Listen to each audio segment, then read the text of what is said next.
Hallelujah. आप सभी का दिन आशीषों में भरा रहे। आप सभी का दिन प्रभु भरपूर रखे।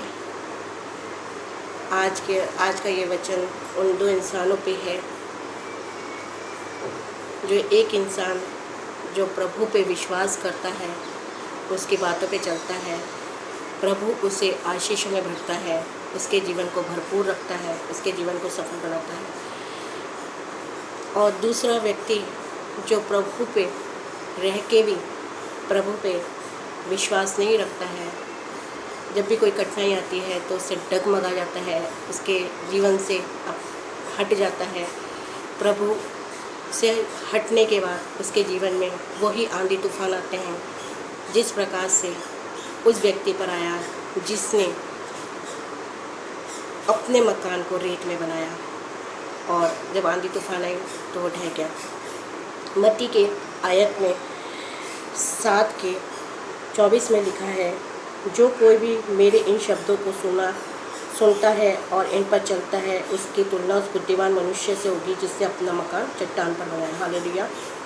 देखिए, जो मनुष्य चट्टान पर बनाता है मकान, यानी कि जो प्रभु पे कितनी भी कठिनाइयाँ आए परंतु प्रभु पे विश्वास करके चलता है कि नहीं, सब कुछ अच्छा हो जाएगा, हमारा प्रभु हमारे साथ है, वो बुद्धि से काम लेता है, उसके अंदर प्रभु का भरपूर प्रेम होता है, तो उसका मकान वैसा ही होता है, उसका जीवन वैसे ही होता है। जैसे वर्षा हुई, बाढ़ आई, आंधियाँ चली और ये सब उस मकान से टकराए पर वह गिरा नहीं। हालेलुया। उसका जीवन वैसे ही होता है, कितनी भी आंधी तूफान आए परंतु उसका जीवन नहीं डगमगाता है, क्योंकि उसकी नींव चट्टान पर रखी गई थी। हमारी नींव भी प्रभु पे रखी गई है, यानी कि हमने भी जन्म लिया है प्रभु से। हम जब प्रभु ने हमें अपने हाथों से हमें अपने हाथों में उठाया है, हमें चुना है, तो हमें भी प्रभु पे भरोसा करके चलना चाहिए। और कितने भी आंधी तूफान आए, कितने भी परेशानी आए हमारे जीवन में, हमें प्रभु में बने रहना चाहिए। हालेलुया।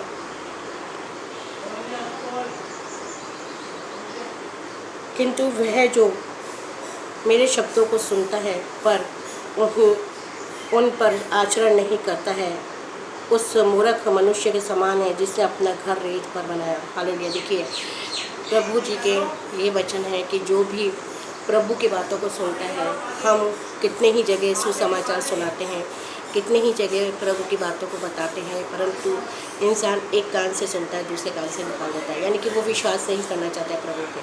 हालेलुया। इसलिए उनका जीवन वैसा ही रहता है जैसा उनका जीवन है। उनके जीवन में जब परेशानी आती हैं तो उन्हें संभालने वाला कोई नहीं होता है, क्योंकि वो उनका जीवन वैसा बना होता है जैसा रेत पर मकान होता है। हालेलुया। इसलिए प्रभु ने ये बोला है कि समझदारी उसी में है जो अपने मकान को चट्टान पर बनाए, यानी कि अपने पूरे भरोसे को प्रभु पे छोड़ दे। हालेलुया। पूरे भरोसे को अपने प्रभु पे छोड़ दे, अपने जीवन को प्रभु पे छोड़ दे। उसका जीवन का उद्धार करने वाला प्रभु यीशु है, वो ही पिता परमेश्वर है, वही हमारा परमेश्वर है, वही हमारा पवित्र आत्मा है। तो हमारा उद्धार करता वही है और हमारे संभालने वाला भी वही है। हालेलुया। इस वचन को मैं ये आमीन बोलूँगी। और